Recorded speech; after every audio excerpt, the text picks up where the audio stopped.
మోకాళ్ళ నొప్పులు, disc problems లాంటి అన్ని సమస్యలకు సంప్రదించండి Homeocare international world class homeopathy 9001175550. రెండవది కేసు ఇది కొంచెం మనకి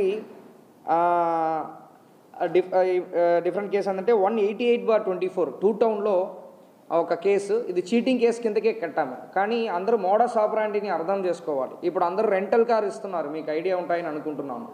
ఈ పాత కేసులో అరటికట్ల దారకేశ్వరరావు, కర్ణం శక్తిబాబు అని చెప్పేసి ఇతరు కూడా వైజాగ్, వీళ్ళ అఫెండర్స్ పైన ఆల్రెడీ 5 కేసులు ఉన్నాయి.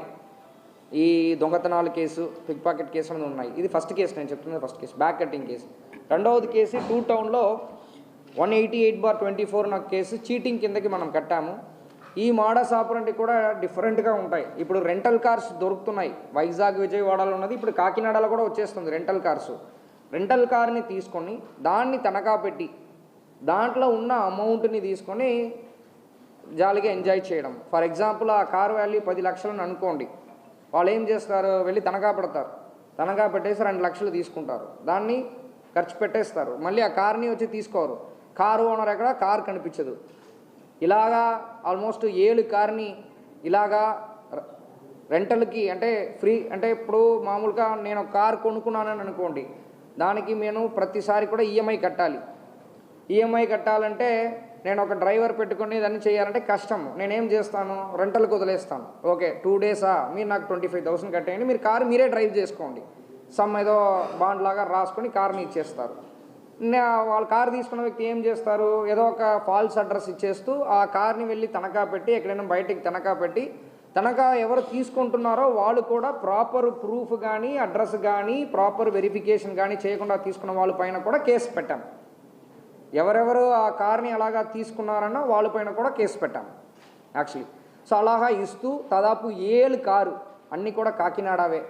కాకినాడకి పెద్దాపురం సబ్ డివిజన్కి చెందిన కలిపి 7 కారు ఇలాగ తనఖా పెట్టారు. వాళ్ళు తనఖా పెట్టిన పేరు ఏంటంటే తెలుగు రాజేష్ ఒకటి, బక్కే కిషోర్ ఒకటి, ఇద్దరు కూడా కాకినాడ. ఒకరు రాచర్లపేట, ఇంకొకరు వలసపాకలు. ఓకే, దొంగ మనతో పాటే ఉంటారు, మనం ఐడెంటిఫికేషన్ చేసుకోవాలి.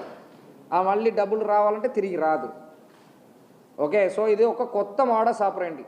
జూమ్ కార్ అంటారు. జూమ్ కార్ మీకు అందరికి తెలుసు. అలాగా తీసుకొని వెళ్తారు, 2-3 డేస్ తిప్పేసి మళ్ళీ వచ్చి హ్యాండ్ ఓవర్ చేస్తుంటారు.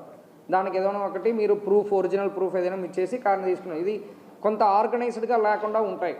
కాబట్టి దీంట్లో మెయిన్ ఎవరు, మోసం పోతున్న వాళ్ళు. మీకు ఈఎంఐతో పాటు డబ్బులు కట్టాలంటే ఉందంటే కొనుక్కోవాలి, లేకపోతే ఆ రిస్క్ తీసుకోకూడదు.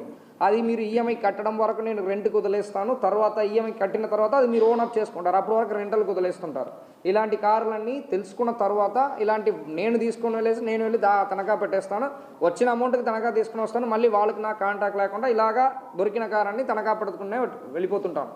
ఇలాంటి ఎంబో కాకినాడలో కూడా జరుగుతున్నాయి. కాబట్టి ప్రతి ఒక్కరు ఒకవేళ ఇలాంటి రెంటలు వదిలేస్తున్న వాళ్ళు వితౌట్ పోలీస్కి ఇంటిమేషన్ లేకుండా, ప్రాపర్గా మీరు రిజిస్ట్రేషన్ పరంగా మీరు చేయకుండా ఇలాంటి మీరే ఓన్గా డబ్బులు కోసరం చేస్తారంటే మీకు నష్టం జరుగుతాయి.